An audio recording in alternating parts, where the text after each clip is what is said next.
finalmente, depois de 6 meses, o Cruzeiro vai anunciar o Dudu. Acho que no início do ano, para que ele possa aí seguir com a delegação para a pré-temporada nos Estados Unidos. Ainda não assinou o contrato, mas não tem nenhum problema. Ele segue nos Estados Unidos com a família, curtindo o período de férias, mas o Dudu avisou ao staff dele, ao empresário André Cury, para não ouvir, né, nenhuma proposta, nada. Teve a do Santos, realmente bem mais alta, com valores próximos ao que ele tinha no Palmeiras, mas o Dudu ele já tinha acordado tudo e dessa vez sim, nada vai fazer mudar de ideia o atacante Dudu. Sobre o Matheus Pereira, informação que vem do Cruzeiro é a seguinte: aquela história de jogador inegociável, isso aí já ficou há alguns anos atrás, né? Porque não existe jogador inegociável, né? Sejamos bem sinceros. Mas a informação é a seguinte: o Cruzeiro, se alguém tiver interesse no Matheus Pereira, o Cruzeiro conta com o Matheus Pereira, está nos planos do departamento de futebol, comissão técnica, e quem seria maluco de não ter o Matheus Pereira nos planos, né? Entregou 26 participações em gols em 2024. Então, mas se alguém tiver interesse, o Palmeiras está interessado, não sei qual clube está interessado, o Cruzeiro topa conversar com uma proposta de 25 milhões de euros na mesa. Isso porque o Cruzeiro, quando comprou o Matheus Pereira, pagou aí 6 milhões de euros por 50% dos direitos econômicos do atleta. E o Cruzeiro tem 50%, então não tem como o Cruzeiro vender pelo mesmo preço que comprou, com um jogador muito valorizado, né? O Cruzeiro apostou no Matheus Pereira, o Matheus Pereira quis vir para o Cruzeiro, e agora o jogador está muito valorizado, ainda mais nesse mercado maluco aí que está todo mundo valendo uma fortuna. O Matheus Pereira, com a qualidade que tem, não vai valer? Então é por isso que o Cruzeiro tem como pensamento: alguém quer tentar conversar sobre 25 milhões de euros para abrir conversa. É a ideia do Cruzeiro internamente, caso tenha alguém interessado. Por quê? Você pode se interessar, o Cruzeiro mesmo já se interessou por vários jogadores. A questão é qual o preço vai ser colocado. Por exemplo, o zagueiro do Bruges, ele é inegociável? Não é. Só que a pedida foi muito acima. Então o Cruzeiro entende que tem alguém interessado, o mercado está falando muito, 25 milhões de euros na mesa.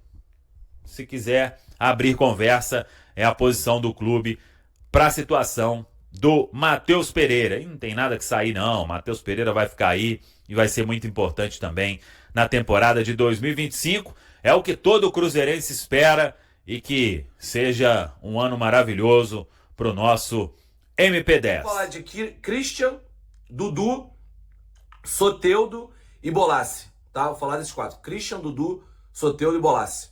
São os principais. Eu sei que tem outros também, mas acho que são os principais nomes que têm chamado mais atenção. Primeiro, o Christian. Acho que o Cruzeiro precisa de alternativas para o meio de campo. O time sofreu demais com a ausência de jogadores confiáveis para esse setor, no momento que algumas peças não estavam bem. Então acho que ele pode ser um jogador que vai te dar a possibilidade de ser um meia de chegada, por exemplo, um meia reserva para o Matheus Henrique, o Mateuzinho, ou até um cara que seja titular em algum momento ou outro. Acho que sair do Ramiro para o Christian, acho uma subida considerável de talento no elenco. Acho que o Ramiro passou já a era dele no Cruzeiro, inclusive vai jogar nos Estados Unidos. E acho que o Christian é um acréscimo de qualidade relevante para o Cruzeiro no lugar do Ramiro. Acho que esse setor do campo ainda precisa de mais jogadores? Pode ser, depende muito da ideia de jogo do Fernando Diniz. Será que ele vai jogar num 4-2-3-1, num 4-4-2 losango, num 4-4-2 com 2 meias e 2 volantes? Se ele jogar com 4-3-3, talvez com 3 volantes, eu acho muito difícil isso, mas se ele jogar num 4-2-3-1, vamos colocar um cenário com 2 meias e 3 meias. Acho que já com as contratações, a gente vai chegar daqui a pouco falando de Soteldo, de Bolassi e de Dudu, eu acho provável que esse time jogue com 2 volantes. E aí esses 2 volantes ficam entre Romero e Wallace, Matheus Henrique e Christian, ou se o Matheus Henrique e o Mateuzinho for jogar numa meia um pouco mais avançada, numa segunda meia, você tem ainda o Lucas Silva, né? Tem o Lucas Silva para brigar por essa posição, mas a chegada do Christian acaba qualificando. Dudu, eu acho que vai jogar pelo lado do campo, onde ele entender, onde o Diniz entender que é melhor, seja pelo lado direito, seja pelo lado esquerdo. Lembrando, nessa temporada houve uma variação bem relevante nessas posições, fora a molecada, né, da base, etc. Tipo, o Kenji tá subindo, enfim, tô até analisando mais quem foram os titulares durante a campanha, meio que dando uma ignorada na molecada, o Tevez, que fez gol na última rodada e tal.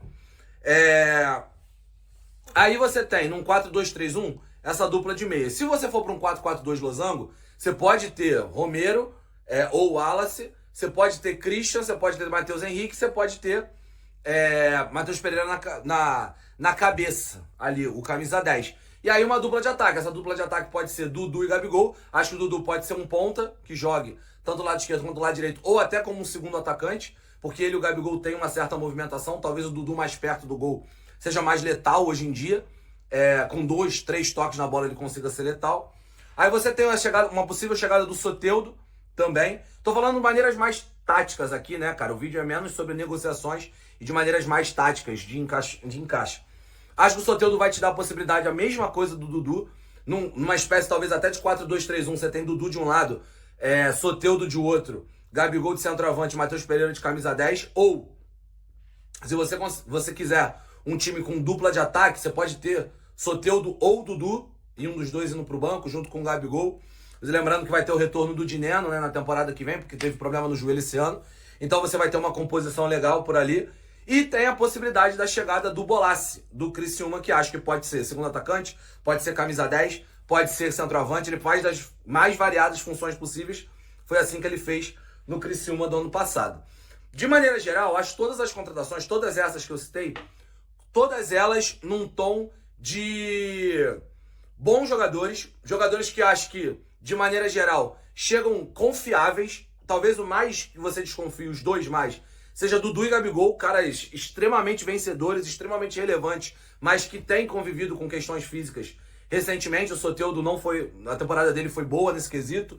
O Bolasie, com uma idade avançada, também conseguiu jogar bastante. O Christian teve uma temporada de oscilação de futebol, mas fisicamente ele aguenta. E acho que tem características que fazem sentido. Então, acho que de maneira geral, o Cruzeiro está atacando uma coisa que eu acho muito relevante no futebol brasileiro, que é profundidade de elenco. E como que ele está atacando isso? Ele está atacando com jogadores ou que vão brigar por vaga, ou que podem ser titulares, ou que serão titulares. Porque uma das coisas, uma visão de montagem de elenco que existe eu tenho um titular. Ou eu trago um cara para ser titular e o meu atual titular vai para o banco, ou eu trago alguém num nível aqui, o meu titular está aqui, ou eu trago alguém no nível aqui que, se durante a temporada esse cara subir, eu boto o meu titular no banco, ou ele fica sendo uma sombra pro meu titular aqui. E ele vai ser uma composição de elenco interessante. Eu gosto desse modelo de contratação, que não é um modelo de contratação de jogadores que claramente vêm para ser reserva, que claramente vêm para compor elenco só para rechear a quantidade de jogadores e não só para ajudar na competição durante toda a temporada. Também acho que de todos eles, não tem um jogador que você fale assim, opa, quer dizer, tem dois, né? Tem Dudu e Gabigol. Acho que os dois podem ser esse cara. Mas no momento, fala assim, cara, o Cruzeiro tá trazendo um cara, dois caras para ganhar o Campeonato Brasileiro. Acho que não é esse o nível ainda. Ainda acho que o Cruzeiro vai ter que montar um elenco e vai ter que entender, será que vou fazer uma montagem de elenco mais serena, como essa que eu tô falando, que eu tenho achado muito boa, ou vai dar uma porradona de um cara que vem para ser o dono do time e etc. Acho que o Dudu e o Gabigol podem ser esses caras. Minha questão é mais a parte física. Se o Dudu e o Gabigol estiverem, 70% do que eles têm fisicamente, acho que os dois podem ser esses caras.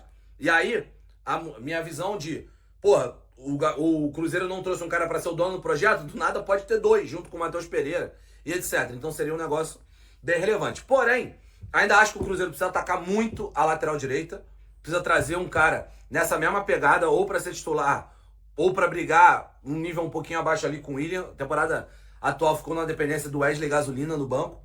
Vai manter o Marlon, né, o que tudo indica, deve manter o Marlon.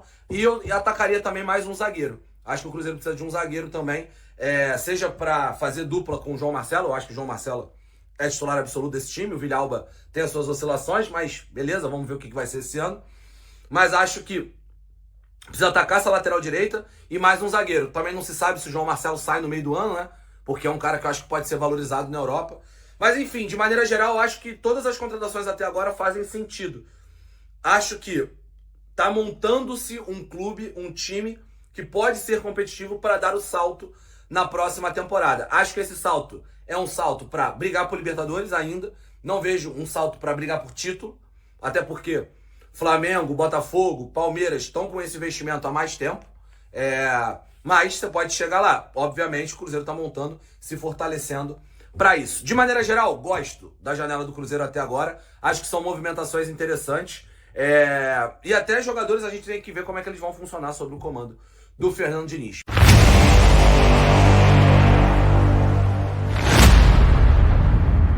Com contrato válido no Cruzeiro até o fim de 2025. O volante Fernando Henrique foi oficialmente confirmado pela Portuguesa para disputar o Campeonato Paulista de 2025. Na nova equipe, o jogador de 23 anos encontrará Elibelton Palacios, que também já defendeu o time mineiro. Fernando Henrique retornou ao Cruzeiro após um empréstimo ao Vila Nova de Goiás, onde disputou apenas 5 partidas. Desde seu retorno em junho de 2024, ele estava treinando separado do elenco principal na Toca da Raposa, pois não fazia parte dos planos do técnico Fernando Seabra. Com a chegada de Fernando Diniz, o atleta voltou a treinar com o grupo, mas não chegou a ser utilizado em partidas oficiais. Revelado pelo Grêmio, Fernando Henrique despertou o interesse do Cruzeiro em 2022, mas só foi contratado em janeiro de 2023, durante a gestão de Ronaldo Fenômeno. Contudo, uma grave lesão no menisco do joelho direito logo no início de sua passagem pelo clube atrasou sua estreia, que aconteceu apenas em julho de 2023, contra o Atlético Paranaense em jogo válido pelo Brasileirão. Sob o comando de diferentes treinadores, Fernando Henrique acumulou apenas 7 partidas pelo Cruzeiro até o fim de 2023, sem conseguir se firmar na equipe. Agora, ele buscará recomeçar sua trajetória no futebol pela Portuguesa no Paulistão 2025. E aí, galera? O que acharam? Deixe nos comentários. Não se esqueçam de deixar o like e de se inscreverem no canal e ativar o sininho para receber as notificações. Até mais, Nação Celeste! Vamos pra frente!